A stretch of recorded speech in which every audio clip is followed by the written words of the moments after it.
fish. What you want to do is you want to feel for that little knot right there on top of his head. You want to make a clean incision right here. You know, pretty big one. Skin is tough, so you want to make a good cut through it. We're through, and the skin is thick. What you want to do is peel it open a little bit, get these 2 digits in there, right here, and then you just peel it off like a t-shirt. Alright, we're almost through, and we're there. That's the good meat right there.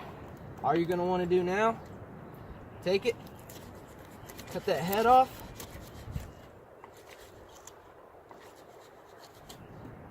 scrap the head, and you're left with good meat, a little bit of guts. Do a little bit of cleaning right here.